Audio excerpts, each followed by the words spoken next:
Hello guys, my name's Zoe and this is my story. I will be using fake names because my story is unique and I don't want to be recognized. I don't care if anyone recognizes my now ex-husband Shawn or his girlfriend Terry, but I have a son whose identity I would like to protect. I'll call him Keith here. My story is a little painful, so bear with me when I get carried away with emotions. I married my husband Shawn when I was 25. We had a fairly amazing relationship and a good marriage. Sure, there was his ex, Terry, who created some problems, but they never bothered me that much. Shawn had always assured me that he wasn't in love with Terry. I believed him. I also chalked up Terry to being jealous and salty because Shawn left him. Before our wedding, she said things like, "You and Shawn won't last long, Zoe. Mark my words. Shawn is still in love with me. I know that in my heart."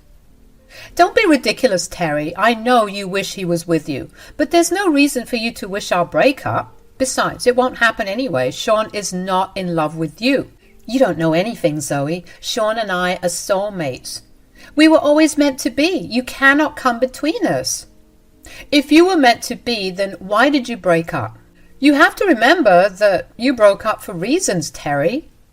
"We broke up because I am infertile and can't give him children. He's only marrying you so that he can have a child of his own. Mark my words, Zoe. One day after you give him a child, he will leave you." Terry's words really made me uncomfortable. I was already a little insecure about myself, and her words didn't make things any better. She had also constantly stomped our boundaries and did some outrageous things. This was the last straw that made me speak to my husband. Together we decided to cut Terry out of our lives. Shawn didn't seem that much affected by it, and he assured me that he was with me because he loved me. The trouble started back again when I found out that I was pregnant. It was almost 5 years into our marriage. Things were great between me and my husband. We had planned the baby, although it took me a while to get pregnant. When we found out that we were having a kid, we were over the moon. It was a boy, and we couldn't wait to have him in our arms. I was on bed rest because it was a high-risk pregnancy, but Shawn was extremely caring and cooperative. While we were happy, Terry appeared out of thin air to express her frustrations at me. She had called me to say, "You don't deserve this. You don't deserve to have Shawn's child. I love him more, and this child should have been mine." "Look, Terry, I understand that it is painful for you to not have kids, but this is not okay. You need to stop obsessing over us and get help." "Don't tell me what to do, Zoe. If I wasn't infertile, your son would have been mine. If you weren't in the picture, me and Shawn would have had a good life with our son. You spoiled everything." "You need to get help, Terry. I tried to be patient and understanding with you, but you have done nothing but harass me. This can't go on. I'm afraid we will have to take action if you continue to be so unhinged." "Do what you want, Zoe. At the end of the day, nothing will change the truth. This child should have been mine. Maybe one day he will be mine." Terry's unhinged behavior put me on edge. I talked to Shawn, who assured me that he didn't tell her about my pregnancy. He promised to handle the situation and didn't want me to stress out. He even arranged everything about getting a midwife and making the necessary arrangements for my delivery. We were having a home birth on Shawn's insistence. I tried telling him that I wanted to go to a hospital, but he told me that a home birth would be better. The midwife he chose was good, so I didn't question him as much. Besides, I trusted my husband to make the right call. I really shouldn't have done that. I still remember the night I gave birth. The birth was super painful, and I actually passed out from the pain. When I woke up, Shawn and the midwife looked extremely sad. Their faces said it all, but I couldn't believe it. I said, "Where is my son? Where is he? Bring him to me. I want to hold him." "I'm so sorry, Zoe. Our son didn't make it." "What are you talking about, Shawn? This can't be true. My son is fine. Just bring him to me." "Our son is gone, Zoe. There was nothing we could do to save him. I'm so sorry, Zoe." What happened next is still super hazy to me. I remember breaking down and crying, but there isn't much else I remember. My mental health was so bad that I was put on pills. My baby boy was cremated without my presence. At that time, I was sedated because my mental health got that bad. I couldn't even see my son even once. By the time I was back to a little normal, it was too late. I was only left with pain and regrets. It was a big challenge to come back to normal, and I had Shawn and his family for support. Years passed and I became too scared to have another child. Surprisingly, Shawn never pushed for another child either. I thought that maybe he didn't want to stress me out. But, slowly, his reluctance to have kids was starting to bug me. He was also acting a little too suspicious with his phone and had been distant for a while, and he was taking a little too many business trips in the last few years. One day, I found a plane ticket for him that I knew nothing about. I said, "Why did you book a plane ticket to this city, Shawn?" "Oh, it's for a business trip, Zoe. You don't have to be so concerned about it." "Why didn't you tell me about it sooner? You've been taking a lot of business trips recently." "Yes, I got a promotion. Management is now making me do all sorts of things. I was so busy at work that I forgot to tell you." Alarm bells rang in my head since Shawn was acting nervous. I had no idea what to think. When he was in the shower, I actually ended up taking matters into my own hands. In a split second, I decided to go through Shawn's phone. I wasn't hoping to find anything. Actually, I was desperately praying that I would find nothing. But fate had other plans. Not only did I find out that Shawn was having an affair, but also the name of the woman he was seeing. It was none other than Terry, his ex-girlfriend. The texts went back a year and detailed Shawn and Terry's meeting and escapades. It also mentioned someone named Keith, although I had no idea who he was. At that moment, my head was spinning with the fact that my husband was cheating on me. I barely held myself back to avoid making Shawn suspicious. I wanted to find out more and catch them red-handed, so I decided to stay quiet for some time and follow my husband. That night, Shawn was all set to meet up with Terry in another city. He had flown there telling me that it was a work trip. He took several work trips like these, which I now know were all fake. He was just flying there to see his freaking ex, who was actually his girlfriend, I guess. I had no pity for Terry because I was pretty sure she knew. I mean, they even discussed how they would keep this a secret from me. I was absolutely raging mad. The pain had subsided after Shawn left. My tears had died down and I was now desperate for a confrontation. The next day, I took a flight to that city and went to the cafe where they were supposed to go. I waited there for Shawn and Terry to show up. When Shawn and Terry finally arrived, I saw that they were accompanied by a small boy. It was like a punch to my gut. The moment Shawn and Terry spotted me, they looked panicked. It was all the more confirmation. Still, Shawn rushed to me and said, "This isn't what it looks like, Zoe. I can explain." "How do you plan to explain the fact that you have been cheating on me, Shawn?" "Tell me how you plan to explain that." "You have to listen to me, Zoe. Terry and I are just friends.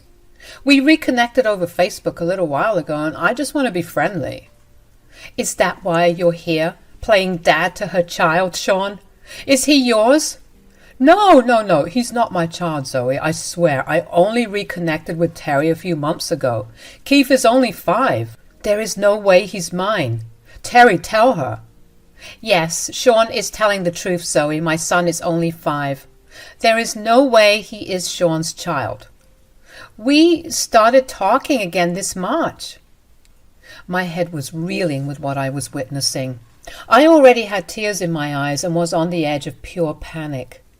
My husband was acting all dumb and innocent. Somehow his mistress was also playing along with what he was saying. I knew for a fact that they were both lying. I saw their texts, which went back a whole year. Shawn may have deleted the rest of the texts. I trusted my eyes more than I trusted those cheating idiots. But before I could tell that to their face, something shocking happened. The child, Keith, who had been silently watching us until now, looked confused and decided to say, "What are you guys saying? That's not true. You are my dad. And why do you keep telling her that I'm 5? I'm 6 years old." "What? You were 6 years old?" And Shawn is your father? Yes, I think my mom and dad have gotten confused about my birthday. I also know who my dad is. Terry and Shawn looked absolutely horrified while I stood there in shock. The kid was clearly calling my husband his father and saying that he was 6 years old. If I did the maths right, he was conceived around the time that I was pregnant. My husband was sleeping with his ex while I was in bed with a high-risk pregnancy. And he had gotten her pregnant as well. Who knows, he may have gotten her pregnant before me. All these new thoughts sent my brain into overdrive. But I remained calm because I needed to get to the bottom of this. Meanwhile, Terry and Shawn were in full panic mode trying to hush Keith into silence. They said, "You need to stay out of this, Keith. I'm so sorry, Zoe. He doesn't know what he's talking about." I would rather believe him over you lying idiots. Keith clearly says that he is your child, Shawn. How would you explain that? Come on, Zoe, he's just a kid. You can't possibly believe what he's saying. Why are you lying to this lady, Dad? You know I'm telling the truth. I am 6 and you are my dad. It's even on my ID card. Keith was starting to tear up. He was confused about why his father was straight up denying their relationship. Keith was so hurt that he actually pulled out his school ID, which clearly showed his birth date and name of his parents. He let me have the ID first before Terry or Shawn could snatch it out of his hand. Keith was already crying and those two idiots weren't doing a thing to comfort him. I was already feeling angry on Keith's behalf, but what I saw on his school ID absolutely blew my mind. Guys, Keith's school ID told me about the day and year when he was born, and it was the exact same day when I had lost my child. That information, along with the fact that Shawn's name was indeed on the school ID under my father's name, absolutely floored me. I was actually gasping for air when I looked back at Keith and saw his hazel eyes staring at me through tears. Shawn had grey eyes and Terry had blue eyes. There was no way he inherited that from them. I was shaking when I asked Shawn, "Why does Keith's ID say that he is your son? He was born on the day I lost my child. What is going on here?" I can explain, Zoe. You have to listen. It's all just a coincidence. Okay, I lied about some things, but Keith really isn't my child. I just put my name on his birth certificate because he didn't have a father. Yes, Shawn is telling the truth, Zoe. I don't know who Keith's father was, so I asked Shawn for help. Ever since then, he has been helping me. I swear there's nothing more to the story. So, you were trying to tell me that Keith was magically born on the day I lost my child, and he magically got my eyes instead of getting yours? It's just a coincidence, Zoe. There's nothing else going on. Let's talk about this privately, Zoe. I'm sure I can explain everything. Stop. Just stop, Shawn. I don't want any more explanations from you. I found your texts with Terry, which clearly show that you are cheating on me. As for Keith, I will find out everything soon enough, and when I do, you will both pay dearly. Those were some of the last words that I said to them before leaving to find the truth. I went everywhere I could. First, I started off with Shawn's mother, who was horrified to know everything I told her. Her expression of surprise and disgust made it clear that she didn't know a thing about what Shawn did. She was downright appalled and promised to find out what was going on. With the help of a few friends and their connections, I managed to find out the truth. First, I started with the midwife who was assigned to deliver my baby. I took my mother-in-law and my cop brother to see her. The midwife took one look at my brother in uniform and started to spill all the secrets. Apparently, Shawn had paid her to keep her mouth shut. She never told anyone about what she had done. Terry had come into the house after I gave birth to my son. Terry took my son away while I was crying over the lie that my son was dead. My son was never dead. He was simply kidnapped. It then hit me. What I have missed for the last 6 years. I couldn't raise my own kid because my husband gave away my child to his mistress. I was a crying mess, and my family had a hard time calming me down. I felt the loss all over again. I wasn't going to get back the 6 years of Keith's life that I had already lost, but I was going to make things right. I was going to teach Shawn and Terry a big lesson while making sure my son was back in my arms. So I went ahead and filed a police report against everyone involved in the case. After the report was filed, I flew to where Terry was living. It wasn't very hard to find her home from my husband's texts. Shawn hadn't come home since I told him not to come back. Besides, he might have been with his mistress planning their next steps. Instead of giving them or the cops time, I went to confront them.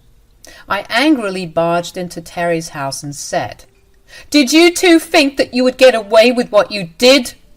"What are you talking about, Zoe? You're being extremely unreasonable. You won't even hear what I have to say. This is ridiculous." "What will you say about kidnapping my child and telling me that he's dead? Did you think I would never find out? You think you can keep my child away from me?" Shawn and Terry started to look really sweaty and nervous. They were starting to realize that their evil plots were getting caught. I had discovered the truth despite their best efforts to conceal it. Still, in a ditch attempt, they tried to play innocent and said, "You were wrong, Zoe. Keith is my child. He simply shares the same birthday as your late child."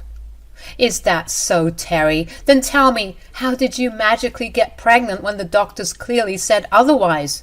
Isn't that why you and Shawn broke up?"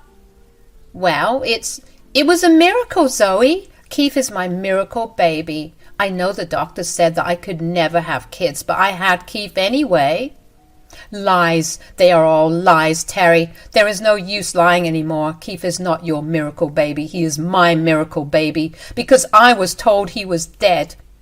"But I know that was a lie. My own husband had lied to me and given away my son to his mistress." "You don't know what you're saying, Zoe. You're being delusional.